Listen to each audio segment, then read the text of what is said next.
Elle voit souvent rouge, avec elle sa bouche. Maggie soleil ou bien Maggie larme. On est sous le charme quand son cœur s'enflamme. Elle joue toute la gamme. Au Maggie elle fait sa météo. Chez elle il fait toujours beau. En robe de soir, en pyjama. Elle est la même. Elle change de crème, elle change d'extrême, mais elle change pas.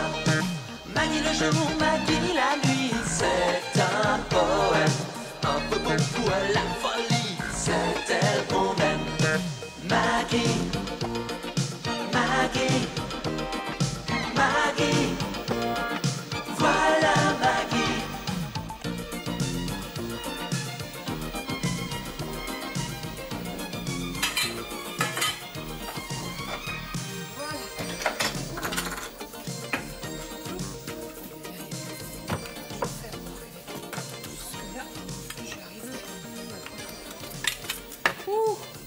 Voilà.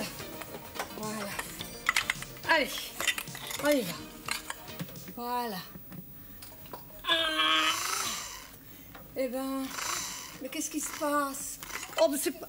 Georges! Ah. Mais écoute, ça marche pas ce truc-là! Ça marche pas, ça. Bah évidemment, tu me tiens mal. Pas comme ça, tout droit. Oh. Ah, attention! Oui, mais oui, tiens oui, l'échelle, oui, écoute, enfin tu vois bien que c'est pas stable! Même pas foutu de percer un trou et ça se dit les gueules de l'homme. C'est pas ma faute si le mur veut pas se laisser percer. Puis d'abord, il est en quoi ce mur, hein? Tu peux me le dire? Bah c'est un mur tout ce qu'il y a de plus naturel. Ouais. Tiens, prends le tamponnoir, tant pis, c'est plus rustique, oui. Mais comment veux-tu que je le prenne? Mais regarde, j'ai la perceuse, j'ai les tuyaux, j'ai une scie, j'ai les machines. Qu'est-ce que tu me commandes? J'ai pas 12 bras, moi! Mais enfin, un enfant de 8 ans y arriverait! Ah, Georges! Mais fais attention, enfin, tu vois bien ça! Un enfant de 8 ans sous-doué, même. Alors, dis tout de suite que je suis une arriérée, hein? Mais non, t'es pas une arriérée, t'es simplement un peu retardée, quoi. Oui. Le bricolage et toi, ça fait 2, ça fait même 2000. Alors là, tu veux toujours parler parce que, dis donc, ouais. La dernière fois là, que tu as inauguré ta scie, j'ai dû appeler le SAMU. Alors là, t'es vraiment de mauvaise foi. Oh, tu parles. Bah, je suis passé à plus d'un centimètre de l'artère, quoi. Attention. Et alors, qu'est-ce qui se passe, Rose? Vous vouliez me voir d'urgence? Oui, c'est horrible. Moi, qu'est-ce qui se passe? Oh, monsieur Pierre, c'est trop affreux. Ah bah quoi, c'est votre fils? Il lui est arrivé quelque chose? Jésus-Marie-Joseph, non. Oh non, il me restera au moins mon petit patounet. Oui, non. Alors, qu'est-ce qui se passe? Oh, si vous saviez, monsieur Pierre. Monsieur Georges et Mme Maggie, après tant d'années, oh, je suis malheureuse. Ils vous mettent à la porte? Mais non. Monsieur Georges et Mme Maggie, c'est grave. Ils sont très atteints. Ah bon? Et à moi, leur meilleur ami, ils n'ont pas osé me le dire? C'est quoi? C'est Maggie ou Georges? Les deux. Et moi, je sais pas qui garder. Monsieur Georges ou Mme Maggie? Bon, bah alors, il faut rester ensemble, hein? Dans l'épreuve, il faut rester soudés. Alors, je vais faire tout mon possible. Ouais. Mais qu'est-ce que vous allez faire, monsieur Pierre? Mais je les ferai hospitaliser, dans le meilleur service. Mais monsieur Pierre... Mais il n'y a pas de monsieur Pierre, je les fais hospitaliser, qu'il le veuille ou non. C'est mon devoir d'ami et de médecin. Mais monsieur Pierre, même en Russie, les gens qui divorcent, on les met pas à l'hôpital. Georges et Maggie divorcent? Ce sera jamais que la 200e fois. Peut-être, mais cette fois-ci, c'est la bonne. Mais non, Rose, mais enfin, vous savez bien qu'avec eux, c'est plus qu'une habitude, c'est un tic.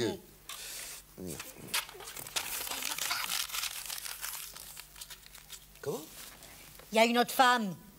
Ah non, c'est pas possible. Non, je connais trop bien mon Georges. Oh non. Pour lui, il n'y a que Maggie. C'est même carrément monomaniaque. Je sais ce que je dis.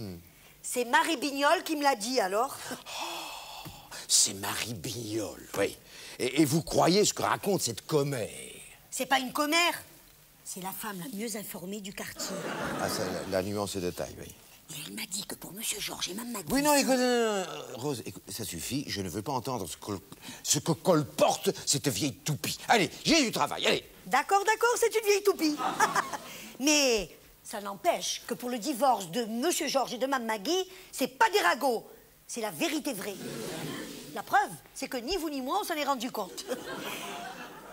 Et il y a des signes qui trompent pas. Il y a des signes? Voilà. En un mot, je le sais, c'est tout. Enfin, Rose, mais c'est pas sérieux, c'est absurde, tout ça, c'est absurde. Je sais ce que je dis, et je dis ce que je sais. Oui, et moi, je dis que je sais que vous dites des âneries. Ah, je dis des âneries. Ah oui. Bon, eh ben alors allez leur demander si vous me croyez pas, et vous allez voir si c'est des âneries. Oui, eh bien, on verra ça plus tard. J'ai du travail, j'ai du travail. Non, tout de suite, ça m'est égal que vous ayez du travail. Mais allez, non, mais allez, vous allez voir un peu, moi j'ai pas l'habitude de raconter des mensonges, hein. Je veux absolument que vous allez voir. Oh, tu mens, tu mens. Moi, je mens? Oui. Moi? Oh, le menteur! Oh, le menteur! Dites-moi, c'est sérieux ce que j'entends, là? Et pourquoi tu m'as laissé tomber, hein? Pourquoi? Mais écoute, Maggie, moi, je voulais pas te lâcher. Moi. Et tu m'as fait mal en plus! Mais j'avais pas l'intention de te faire mal. Oh, Georges, quand on laisse tomber quelqu'un, on lui fait toujours mal. Maintenant, il y aura un mur entre nous. Maggie, Georges, je vous en supplie, ne prenez pas de décision irrévocable. Tu vois, Pierre, hein, jamais plus je ne ferai confiance à cet individu. Jamais! C'est fini. Écoute, Maggie, on peut essayer de recommencer, quoi, si t'en as le courage. Oui, c'est ça, pour que tu me laisses tomber comme un vieux paquet de linge sale. Jamais! Maggie, si tu veux, on peut. Eh bien, justement, je ne veux pas! Maggie, écoute, Georges, il a raison. Ah bon? Ah ben, défends-le pendant que tu y es. Bon, Georges, tu es sûr de ton choix? Oui, et c'est pas elle qui me fera changer d'avis, hein. Bon, alors, il est clair que je ne peux rien faire. Bon, personne ne peut rien y faire, tant qu'elle est comme ça. Oh non, mais attention, c'est toi le responsable de tout ça, hein. Rose a raison, hein. C'est fini. Quoi, non, c'est pas fini. Eh ben si! Pour moi, c'est fini. Non, si. Je ne crois pas, Mme Bignol. Déjà, pour le divorce, vous vous êtes trompée. Je ne me suis pas trompée. Je vous ai dit quand Madame Boissier va apprendre que son mari la trompe... Pas un mot de plus, hein, Mme Bignol. Je veux pas entendre des ragots sur Monsieur Georges. C'est vrai que... il trompe Maggie? Ah! S'il la trompe, Madame Rose. Mais chez Boissier Discount, si vous voulez travailler dans l'électroménager, il faut passer à la casserole. Toutes. Elles y sont toutes passées, toutes. Les secrétaires, les vendeuses, les comptables. Et pourtant, il y en a certaines, hein. Il a dû se forcer, Monsieur Boissier. C'est pas possible. Monsieur Georges, une il peut, 20 il peut pas. Ça se passe dans les sous-sols de Boissier Discount. Sur une machine à laver. Je les ai vus, de mes yeux vus. Vous les avez vus? Enfin, presque. Mais je le tiens de source sûre, par la vendeuse du tabac en face la poste. Parce qu'elle aussi, Monsieur Boissier, l'a voulu la... Enfin, la... Mais pas sur une machine à laver, elle. Sur une cuisinière en inox. Ça doit pas être pratique, ça. Vous avez pas honte de colporter des ragots pareils sur les gens? Et en plus, des ragots qui sont pas vrais. Parce que moi, Monsieur Georges, je le connais, hein. Il est beaucoup trop douillet pour faire ça sur de l'inox. Oh, ça, c'est toujours pareil, hein. Quand vous dites la vérité, vous vous faites insulter. Et encore, c'est par délicatesse envers vous qui êtes presque de la famille que je ne vous ai pas dit le pire. Je veux pas le savoir. Eh ben non. C'est quoi le pire? Ses employés ne lui suffisent plus. Alors là, ça suffit, hein, Mme Bignol, hein. J'en ai assez, je veux plus entendre des ragots pareils. Mais Madame Rose... Il n'y a pas de Madame Rose. Et puis d'abord, vous allez me laisser tranquille dans ma cuisine, hein, parce que j'ai du travail aujourd'hui. Allez, tenez, dépêchez-vous. Vous savez pas ce que j'ai entendu chez le coiffeur. Bonjour, Madame Bignol. Vous avez appris chez le coiffeur? Non, non, mais justement, écoutez, Madame Non, mais j'ai Bignol. tout mon temps. Vous êtes pressée, vous me l'avez dit tout à l'heure. Allez, à demain. Ma Maggie, c'est horrible ce qu'elle m'a dit, Marie Bignol. Bon, mais c'est une peste, cette femme. Toujours à raconter des histoires ignobles sur les gens. Des histoires que je ne veux pas connaître, hein. Qu'est-ce qu'elle a dit? Ben, j'aimerais pas trop vous le répéter parce que justement, c'est sur Monsieur Georges. Ah bon? C'est sur Georges en plus? Oh, bah alors là, Rose, ça suffit. Je ne veux pas entendre un mot des ignominies que cette femme a pu dire. Vous avez raison, j'ai même pas voulu l'écouter, alors. Surtout que s'il y a quelqu'un à qui on doit rien répéter par délicatesse, c'est vous. Parfaitement, je ne veux rien entendre. Quoique, j'aimerais bien savoir les ragots qui courent sur Georges. Eh bien voilà, ma Maggie. Ouais. C'est pas des cornes que vous portez, c'est un échafaudage. Et il paraît que Monsieur Georges, il aurait couché avec tout son personnel. Oh, c'est incroyable. Eh bien, c'est ce que je lui ai dit à Marie Bignol. On n'a pas idée de colporter des ignominies pareilles sur les gens. Ah, ça aussi, je lui ai dit, hein. Oui, mais en tout cas, Rose, cette femme, je ne veux plus jamais la revoir chez moi, hein. Eh bien, c'est pour ça que je l'ai mise dehors. Qu'elle aille raconter ça à qui elle voudra, mais pas à moi. Quoique des fois, il n'y a pas de fumée sans feu. Rose, enfin, vous n'allez pas penser ces horreurs, non? Mais non, Mme Maggie, pas moi. Non. C'est Marie Bignol qui m'a dit qu'elle les avait vus. Ça suffit, je ne veux rien savoir. Rien. Qu'est-ce qu'elle a dit? Alors ça, c'est insensé. Oh, écoute, ne nie pas, enfin, on t'a vu. On m'a vu. Ouais, enfin, presque. Oh. En tout cas, ça, on le sait de source sûre. Hein. Qui ça, on? Bah, ça... Ah. Bonsoir, c'est moi. Marguerite, je t'ai posé une question, j'attends une réponse. Oh, mais ce sera plutôt à moi de te demander des explications, non? Expliquez quoi? Oh, c'est moi. Oh. Oh, je t'en écoute, prie, Pierre, c'est pas Pierre, le c'est moment. vraiment pas le moment, non. Ah, mais dites-moi, j'ai quand même le droit de savoir. Ah, apparemment, t'es le seul à ne pas être au courant. Ah alors. oui, alors ça, parce que toute la ville le sait. C'était donc vrai? Quoi? Oh, Pierre! Oh, bah, c'est pas vrai. Non, mais tu vas pas me dire que tu crois toi aussi à tous ces ragots, non? Ah bon, ce ne sont que des ragots. Bah, bien sûr. Alors toi qui te dis, mon ami, tu croyais à ces saloperies. Mais non, mais je n'y croyais pas, seulement il faut avouer qu'il y avait tout de même des éléments troublants. Tu vois, mais même Pierre le dit. Merci, Pierre. Non, merci. Oui, quand je vous vois vous disputer... Nous disputer, mais quand ça? Tu nous as déjà vu nous disputer? Oh, enfin, on se dispute jamais. Attends, je me suis dit, si Maggie était aussi en colère que ça doit être vrai, voilà. Ah, bah tu vois, c'est ton attitude qui corrobore ces bruits infects. Mon attitude! Moi... Dis donc, il n'y a pas de fumée sans feu. Hein. C'est ce que je me suis dit. Ah, mais bah, toi, ça m'étonne pas de toi, ça. Alors, Mes enfants, mes enfants, même si c'est moi qui fais les frais de votre réconciliation, je suis quand même très content de voir que vous ne divorcez pas. Divorcer? Oh, bah, non, mais dis donc, pas question de divorcer. Alors là, surtout pas. Oh non, mais il serait trop content, hein. Qui ça, il? eh ben, les corbeaux, les vautours, les rats d'égout. Ces gens qui font courir des rumeurs infectes sur Georges. Non, quelle rumeur? Alors, t'es vraiment pas au courant, Mais alors? il paraît que Georges couche avec tout son personnel. Enfin, ça c'est le dernier ragot du Vésinet. Ah, mais ça, c'est ignoble. C'est totalement absurde. Quand on voit certaines de ces vendeuses, tu aurais du mérite. Il n'y a pas que les vendeuses. Il y a leurs filles, il y a leur mère, il y a... Ah bon? Alors ça, c'est carrément crétin. Même personne ne va croire à une ânerie pareille. Hélas, si. Hélas. Oh non, bah, ma réputation est foutue, quoi. Oh, bah, dis donc, et la mienne, alors? Non, mais tu crois que c'est drôle de passer pour la femme d'un satyre, hein? Mais qu'est-ce que je vais faire? Qu'est-ce que je vais faire? Georges, oh. Il faut garder la tête haute, hein? Comment je vais regarder les gens, Bah, maintenant? en face, mon chéri! En face, comme ça, droit dans les yeux! Oui, parfaitement. Ah oui, tu dois montrer que la bave des crapauds n'atteint pas le fond de l'épervier. Oh non, je ne m'en relèverai pas. Oh, mon chéri, mais laisse glisser, fais le dos rond. Mais comment je peux faire le dos rond et regarder les gens en face en même temps? Voyons. Déjà, j'ai tendance à la scoliose. Tout ça va se tasser, tout ça. Ouais. Pour l'instant, c'est surtout moi qui me tasse. Oh non. Une femme doit suivre son mari, mais pas jusqu'au fond de l'abjection comme certaines qui semblent s'y complaire. Mais les honnêtes gens, avec un seul haine et pas de hache, bien sûr, sauront faire justice crapule. Et ça y est, les injures. D'ailleurs, Boissier, c'est pas très français comme nous. Bien sûr, mais on s'est Moldavalac. Puis c'est pas signé en plus. Ah si, tiens. Un Français est fier de l'être. Eh ben, c'est moi qui suis le moins fier de l'être. Je lis ça. Allô? Oh, Rose. Oh, Rose. Oh, si vous saviez comme votre coup de fil me fait plaisir. Comment? Vous avez de nouvelles choses à m'apprendre sur le compte de Georges? Alors, non, écoutez-moi bien. Non, écoutez-moi, Rose. Si je vous entends encore répéter ou dire quoi que ce soit sur le compte de mon mari, alors là, vous pourrez prendre vos 8 jours. Non, il n'y a pas de mais, Madame Maggie. Oh, même Rose. Oh, Monsieur le maire. Oh, comme c'est gentil à vous de m'apporter votre soutien. Je vous remercie du fond du cœur. C'est dans ces moments-là qu'on reconnaît ses vrais amis. Oui, mon soutien. Oui. Merci. Bien sûr, je suis de tout cœur avec vous. Oui. Mais quoi?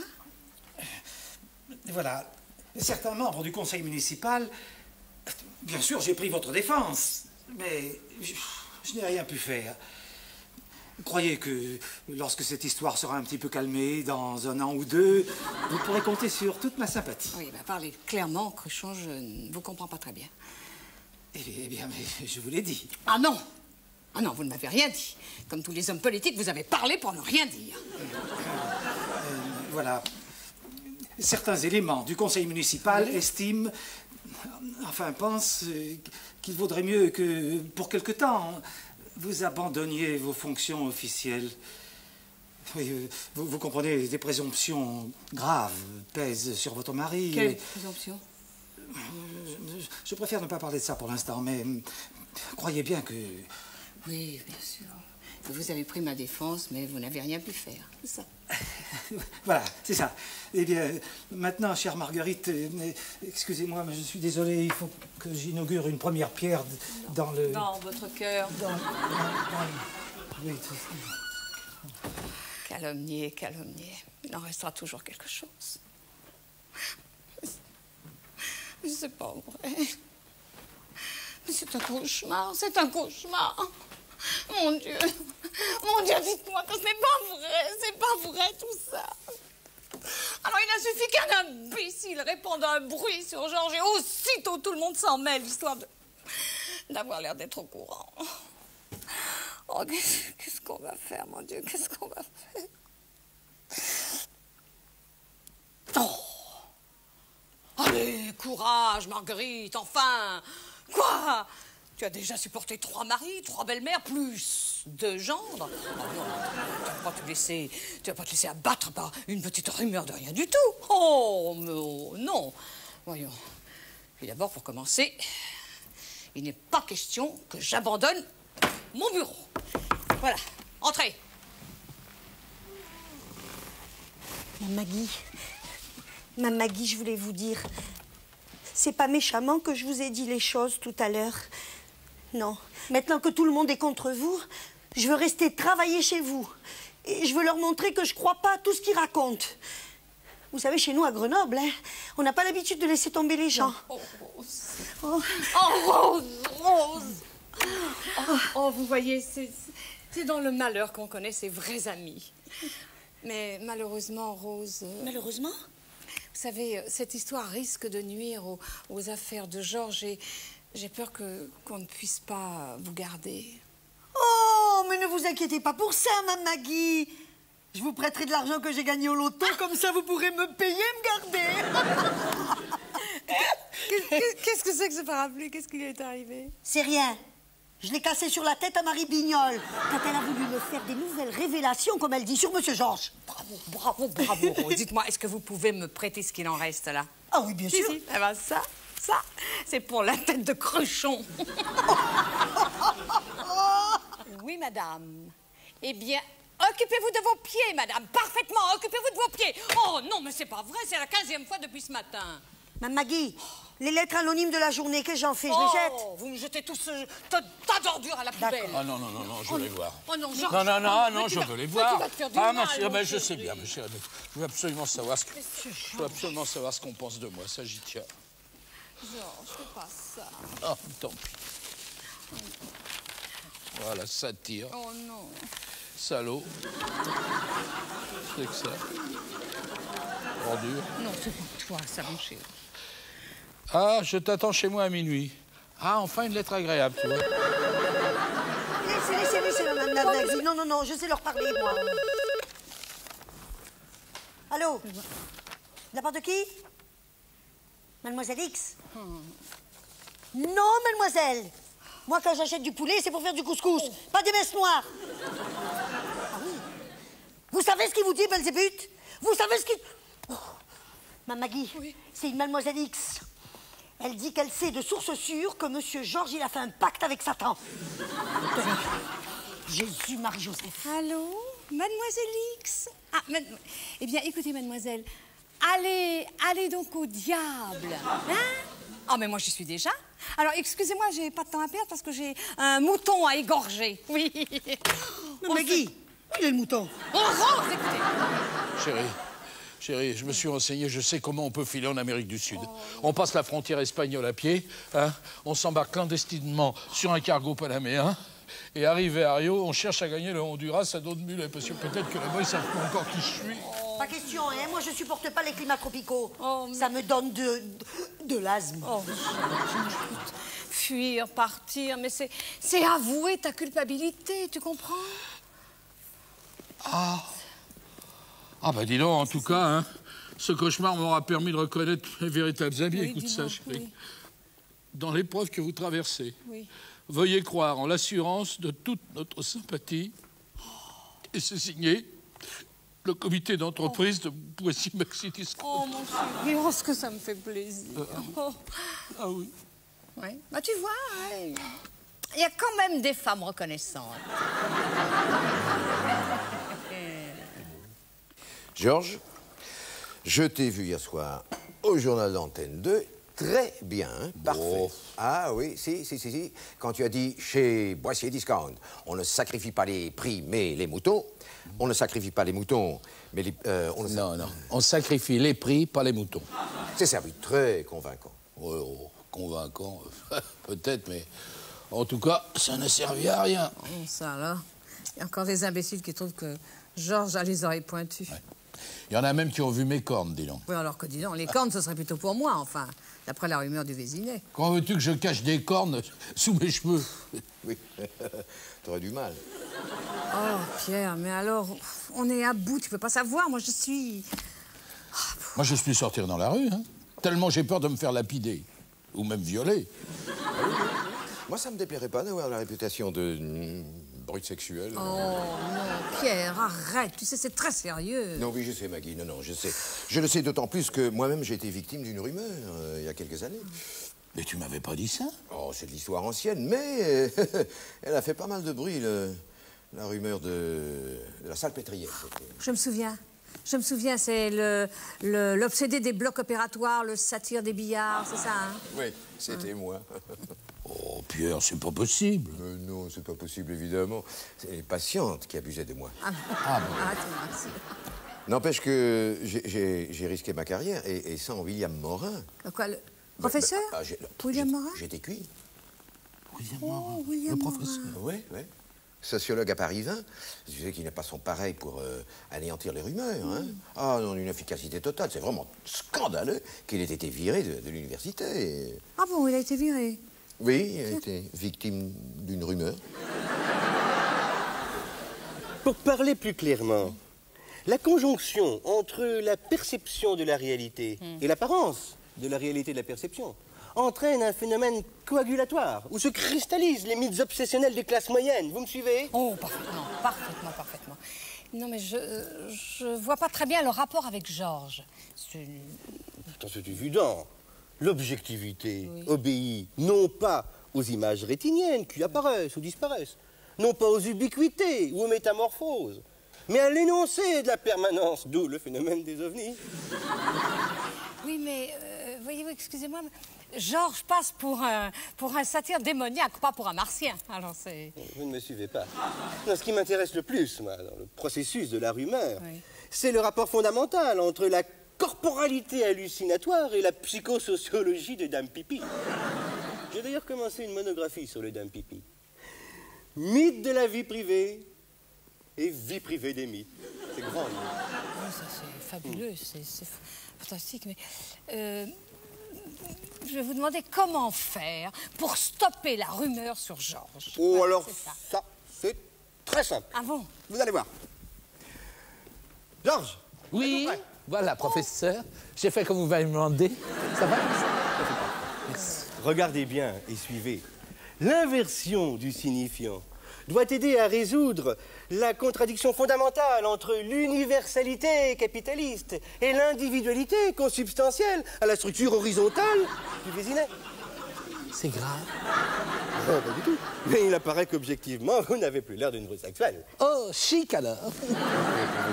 Oui. Oui, je crains que le remède soit pire que le mal. Vous savez, ici, c'est une toute petite ville, assez conservatrice.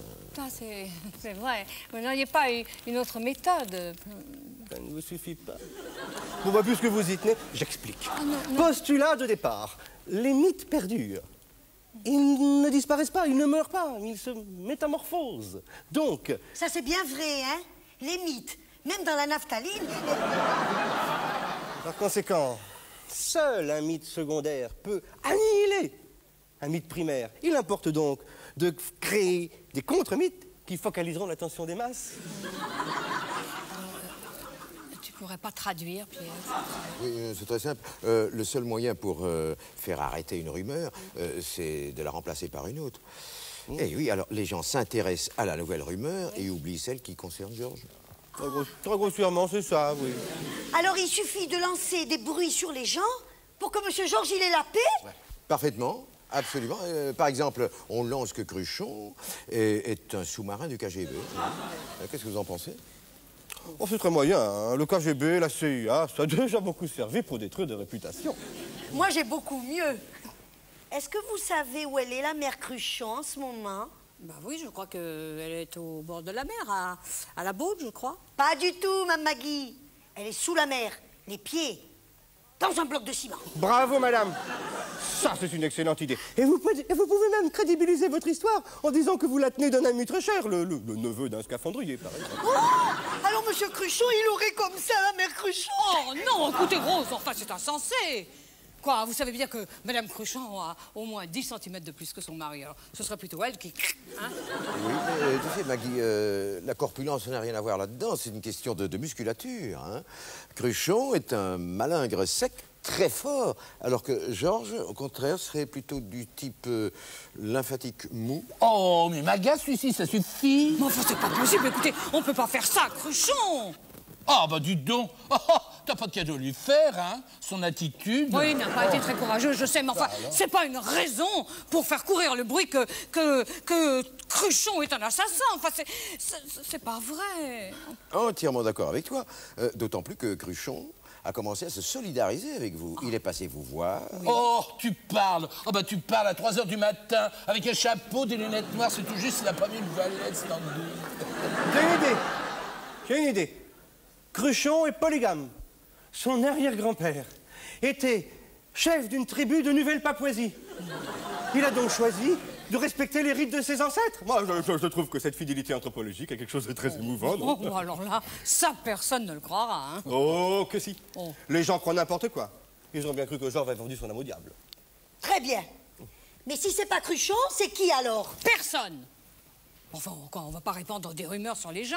Enfin, on ne sait pas le mal que ça peut faire. Ah oui, mais Maggie, mais tout ça, c'est bien joli. Moi, j'en ai marre d'être considérée comme une brute sexuelle. Ça suffit, tu arrêtes, oui? D'accord, ma poule. Allez, mon chéri, fais-moi confiance. Je crois que j'ai une idée. Ce week-end, des centaines de Parisiens ont creusé la place de la mairie du Vésinet et les rues alentours pour y chercher le trésor des Templiers qu'Hugues de Molaire aurait enfoui là en 1225, juste avant qu'il soit brûlé. Rappelons que d'après le professeur Morin, le trésor des Templiers comprendrait des milliers de bijoux et de coupes en or incrustés de pierres précieuses. Oh, alors là, je la tiens, ma petite vengeance. Hein? Ah, monsieur le maire, alors, ce trésor, on le trouve? Dans pas longtemps, Madame Boissier, dans pas longtemps. Maintenant, on sait où il est. Ouh, bah vous m'en direz tant, dites donc. Oui, et vous allez être surprise. Surprise et heureuse? Oui. D'après des sources dignes de foi, Oui. il serait dans votre jardin.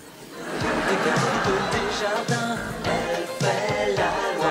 Petit malheur, petit chagrin, elle connaît pas. Mais quand c'est son cœur qui balance, y a pas de mesure. Avec elle, y a toujours une chance, c'est sa nature. Maggie, oh Maggie, oh Maggie.